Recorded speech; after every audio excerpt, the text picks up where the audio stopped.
Hey, all right, welcome back to Raff's Brain, a show about things that are interesting to me, my playground for real-life adventures, zany stories, experiments in technology innovation, bringing people together. It's time for another episode of Riffin. Riffin with Raff. I get confused sometimes. You tell me. Ladies and gentlemen, this guest needs no introduction. He's been on the show multiple times. I think this is number 4. This is number 4. He's starting to creep up in the most frequent guest list. The one and only Grauben Lara. Thank you for being here, Grauben. We have an exciting episode today. It's brought to you by Honest Twist. Finally got a sponsor to the show. An unofficial sponsor. They don't know they're sponsoring the show. Outstanding. I have to tell you, I've never heard of a sour sop. I don't know what that is. It's a green, some sort of green fruit. Straight from Ecuador, he said. So Grauben made some great content. I was out there. I'm sure you'll post some of that later. Hopefully. Maybe I'll drop it in the show notes if he ends up making anything out of it. Actually, that's a good question. I'm going to put a pin in that for a second. I want to come back to this because I wonder how much you just capture information and then what percentage of it actually gets created. We'll talk about that in a sec. But if he does make the content, it was really cool because he has a new device. You might notice there's something different about Grauben. I don't know if I look weird. I feel like I look weird. But we got these Meta glasses 2 days ago. I bit the bullet. I kept like, I think especially when you're like making content, you're always like, oh, I should do this, I should do that, and then you never do it. And I think this time it was like a Wednesday morning or Tuesday morning, and I was like, let's screw it. I'm going to Best Buy today, and I'm buying it, and I don't care. And we'll figure it out from there. So now we have some glasses to play with. And so I am in a similar vein, was a very impulsive buy. For me, it was actually getting updated regular glasses, and when I was checking out, this is like 6 months ago, the guy's like, hey, we have a sale on Meta glasses. Do you want some sunglasses? I don't know why I said yes. It was a really steep discount. And I thought maybe I'll use them in some way. And I've just scratched the surface with what's possible. I should have done that. I should have gotten a discount. I should have told him I'm blind or something. They are pricey. And so you have to, now here's the good news though. You've invested. Yeah. So you need to use them, right? Exactly. So that's what I was telling you. So at the very least, I have like the LLC. I was like, maybe I can expense this. I'll find that out. Thank you. Yeah. I'll find that out later, next year or something. But I was like, yeah, like I need to invest in myself. I want to switch things up. I want to like experiment with what I'm able to actually create. And I had ideas. It wasn't just like, hey, I'm going to buy them and see what happens. I had things that I wanted to make. And I was like, if I had the glasses, I could like actually, put this into action. How much content have you made so far with the glasses? You've had them for 2 days. Yeah, so yesterday, I just wanted to like wear them around and like play with them so I knew how to use them. Yeah. So I didn't really make any content yesterday. I recorded some like small things. Like I was at a library and I recorded like just like what I was seeing. I wasn't talking to anybody or anything, but just like again, just to know how to use them. And it wasn't until today where I actually had like an idea that I wanted to like go through and do. And so I made one video earlier, and then just now while we were out here, I made a video with like this guy who was selling the Anna Twist juice. So have you posted it yet? No, I haven't posted anything yet. So this is interesting. Like you make videos and then you think about how am I going to post it? What's the hook, or how do I put letter or like a text on it, or music, or that sort of stuff? Especially with the first one I made today, because I had never made a video with the Meta glasses, and I captured so much content, and I don't really know what to do with it. And I want to make sure I tell like the right story in the right order and get the right message out. But because, like I said, it's my first time making a video with the Meta glasses, I'm just like figuring it out. So it probably won't go out. If I'm lucky, I'll post it tomorrow, but it might take me a little bit of time. Do you feel like there's a little bit of pressure on yourself? You want this first one to be good versus just getting it out of the system and see what happens? I want it to be good only because I think it's a good idea. Yeah. So I'll tell you what it is. I was in Reston, in Lake Ann in Reston, walking around. I don't even remember why I was there, to be honest. And I was just going for a walk, and I saw this like sign on a tea shop, and it said something along the lines of, the last time tea was taxed, there was a revolution. Okay. And I was like, wow, that's cool. So I walked up to it, but the shop was closed. And it said like, oh, open on like Thursday at 11. So in my mind, I was like, okay, I need to go to the shop on a Thursday at like 11. So that's what I did today. So I went to that shop, I recorded the outside, I went inside, I talked to the shop owner, I was like, hey, can you tell me more about this? I don't really drink tea, so she was helping me pick a tea out. I like sat down, there was like an old women's like tea club sitting behind me. Get out of here. Like there was so much going on, and so I was trying to record a lot. And you did, no, okay, keep going, sorry. No, yeah, I was just trying to record like footage that like in my mind I was like, okay, this story is about the tariffs, Yeah. obviously affecting this tea shop, but also I kind of realized later it's also like the story was kind of just me figuring out tea at the same time. So I feel like I wanted to get that story right, where it's like, oh, maybe like the me like not knowing anything about tea is like helps engage people and like, you know, show a bit of my personality, but also keep them on the video. But ultimately the message is like, hey, tariffs equals cost rising here. Yeah. You know. Okay, there's a lot going on. I have a question just on a technical front, more of an ethical front, really. And I noticed how you handled it out there in the. We're outside of what's this called? It's called Ballston area. We're in a Panera right now, but outside there's a farmer's market. That was, you know, complete coincidence, and it was a fortunate thing because it gave us some stuff to walk around and capture. But you told me something which was exciting to me because I feel like these are tools that can be used for good or evil. Yeah. And they can be used in ways that are off-putting or exciting. And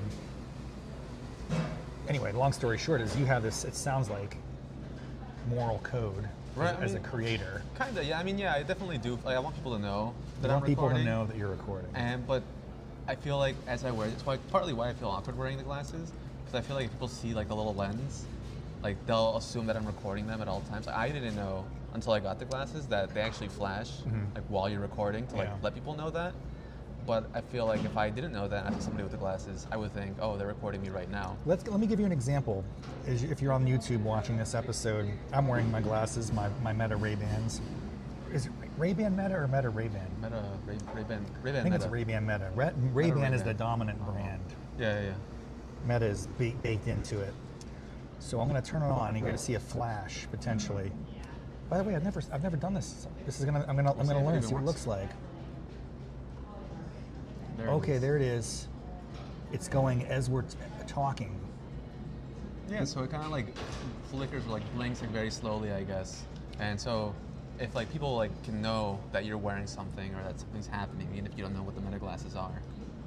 This is a signal that alerts my audience that you're on TV. Yeah, pretty much.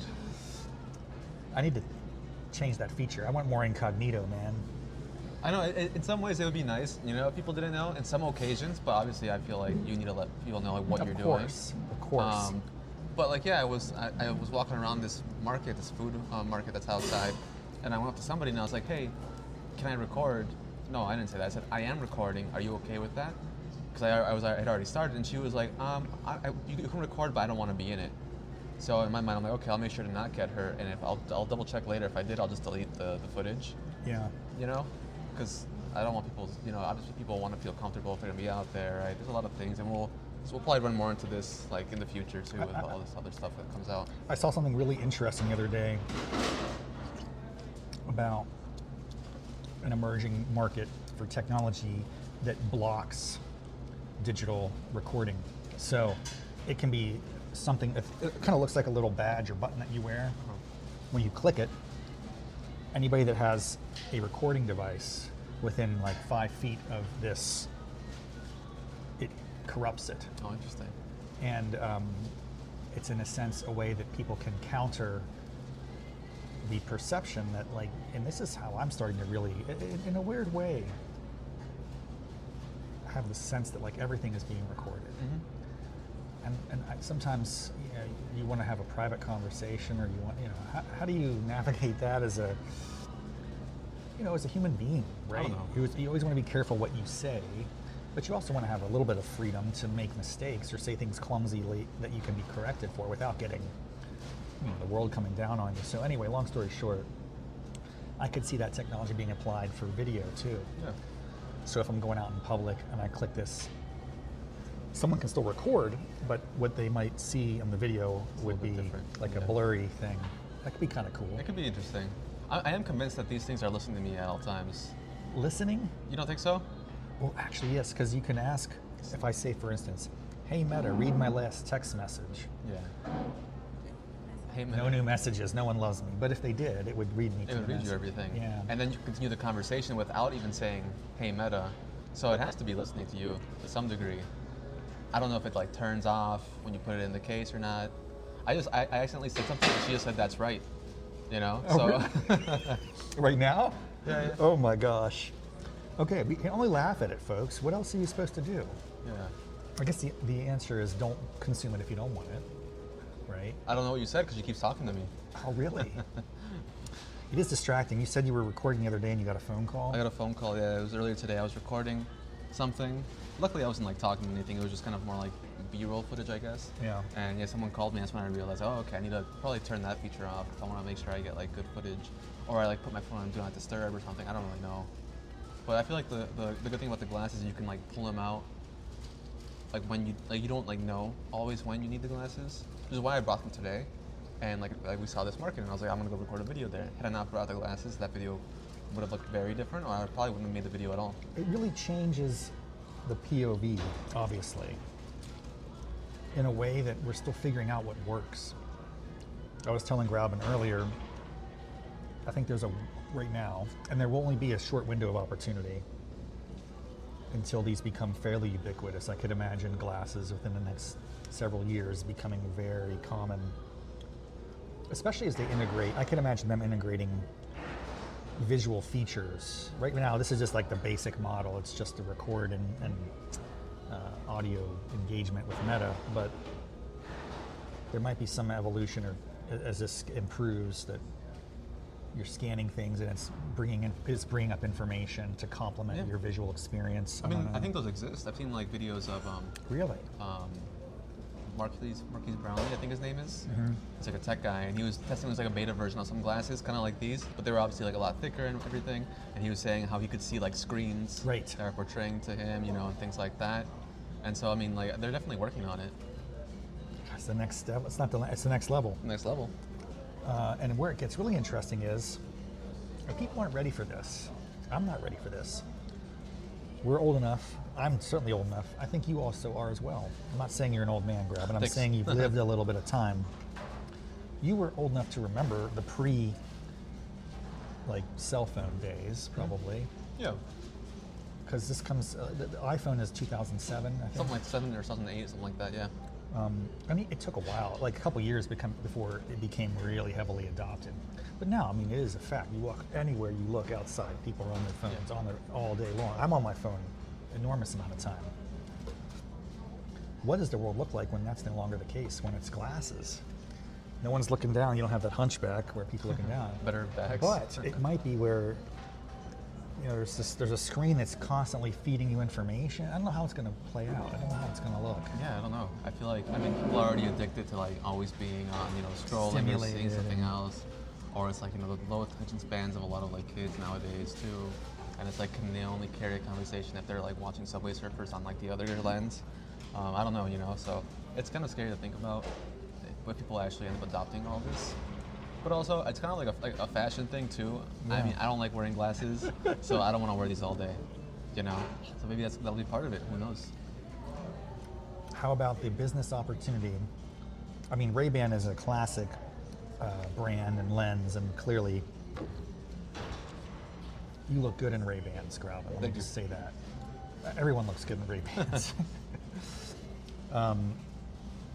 There could be a real transformation in types of styles and fashion of glasses that have this. Well, it's funny because, I mean, probably because I was looking for, you know, searching up AI glasses, Meta AI glasses. I got a reel that was an ad, and it was like, buy the Temu AI glasses. And I was like, I don't know if I want the Temu AI glasses, but it's like obviously other companies are doing it, not just, you know, Meta and Ray-Ban. I think it's like Oakley has like Meta glasses too. Yeah, I've seen those like too. So that's going to happen. There's going to be an expansion in the market. And then you know where it goes from there. Contact lenses. Can you imagine when the technology is such that you put a contact lens in? Oh man. And maybe it's just one eye. Maybe. Maybe that's all you need. Maybe it's all you need. Or then it gets really nuts. Artificial eyes. Oh yeah. Or just get rid of my entire eyeball. How much have to pay for that? They should pay me for that. This conversation is getting a little off the rails, a little science fiction, less practical. So let's dial it back to norm. Okay, let's like land the plane here. You have a new tool in your toolkit, a new weapon, to deploy, and you're going to test it out a little bit. So that must be pretty exciting. It's like exciting. And like it kind of makes me nervous in some ways because I want to like, I mean, we talked about this, like the glasses obviously come with a cost and it's an investment, and I want to justify the investment, you know, in one way or another. Yeah. And I feel like if I don't make like good videos with them, then it's like, hey, was it worth the investment? I don't know. So it's like that's part of it, but also it is exciting. Like I said before, there are like these ideas I have, like ways I can like make videos more personable. I can like talk to people, engage with them in different ways. I'm editing that one video about the tea shop, and I'm watching it. I'm like, oh, it's like it just feels like immersive. Like you're just seeing inside of my life in a good way. So it's exciting in that sense too. So I don't know. It's like a little bit of both. I'm very excited to see what you come up with. Folks should follow him at Grauben Lara. I'll drop a link in the show notes, and by the time this is published, within days, I'm sure you'll have some content on his channel where he's experimenting with this, and you know, it's cool to be in the presence of a pioneer. I have the glasses. I've only made a few at this point. I will say, just as we're wrapping up here, any fans of the Raff's Brain podcast know that I'm in the midst of a 30-day Instagram content challenge. This is day 30 today. In fact, I'll probably use some of this footage in an Instagram post. And I used my glasses for I think 2 or 3 of the 30 posts. I didn't see that. You were driving. That was another question that I had. Oh yes, but guess what? That got extraordinary. Of all the posts in this challenge, that got the greatest engagement. Interesting. It is interesting. I think partly it was because I had something fun to say. I was talking about road signs and welcome signs to the state and why the governor's name is on it. Like, it was a little bit of provocative, but it was like a 2-minute riff, very spontaneous. I was wearing sunglasses because it was sunny out. I wasn't planning to record anything, but maybe I could record right now. Yeah. And so I think there's a moment. It's POV, I don't know. It looks different than a lot of other content on these platforms right now. For that reason alone, I should be doing more of it. I'm excited to see what you do with it. I think we should probably just start doing it. We actually need to maybe come out of this meeting with like a commitment. To at least experiment with it. And like, just push if it doesn't work, it doesn't work. But like, I feel like there's a lot of potential for it to actually like be something. Like, again, I just feel like you're immersing someone into like your life, into like what you're seeing, and it's like very different than anything else you're gonna get with like a phone or anything. Yeah. So stay on the lookout for that. I'm gonna be making some content in that form. Grauben will do that. Maybe next time we get together, we'll review, and we'll have some sense of whether or not this is working. I will say one thing. You're right. There's an investment here. There's outlaying of money to get a new tool, new device. What would you think? Is there, to justify it, what do you think you have to see in terms of your content? Personally, I would want to see. Oh gosh, that's actually. I've thought about it, and like I don't know what the right answer for me actually is. You know it when you see it, probably. In some ways, part of me is like, if like there's another brand that wants to work with me, maybe because of like my POV content, maybe that's it. Maybe it's like there's a great business for you. Maybe there's a great business for me potentially. Yeah. Or is it, is it that because of like this new like format, people want to start following me? I don't know. So again, I don't know if I have a clear answer, but I think there will be signals if it does happen. How long are you going to give it before you throw in the towel? And because you could also resell them, lose a little bit of money, but not your full cost, Honestly, I'll probably give it some time. I think at the very least the next 30 days. Okay. And I make like a video a day. Yeah. So that'll be my 30-day challenge. Yeah. The AI challenge or something. Dude, I love it. Actually, sorry, I'm just riffing as we close this episode of Riffin with Raff. That's what I'm prone to do. Maybe you should start your own. Just do it on your. Hey guys, I'm doing a 30-day challenge. 30 days is a lot. Just be warned. You know this, but that seems reasonable. And just start experimenting with different styles, types, and kinds. You'll figure it out, and maybe people will get attracted to that. And I'm telling you right now, dude, I'm inspired by your work. I'd be like, okay, I'm doing Grauben's challenge. The Grauben Lara 30-day Ray-Ban. It's unofficial. An unofficial challenge. Well, another thing that kind of comes to mind now that we talk about this, and you mentioned like, hey, how will I know? I think one of the indicators for me is like, also, do I just like my own content better than I did before? Yeah. Like personally. And I feel like, especially with like a new tool, you don't really know the potential of it until you practice it over and over again, right? And like kind of get good at it. Because I think the first few videos I'll make with these glasses probably won't be like the best videos I'll make with these glasses. right? So I need to give it some time to be able to do it. Yeah, I like that attitude. I'm very excited to see how this goes, how this pans out. So thanks for meeting up and catching up. Yeah, always thank you. always a pleasure. Folks, we're just getting started, man. Stay tuned. The POV content is gonna be on fire. Hopefully. Hopefully. See you next time. Have a good one. Bye-bye.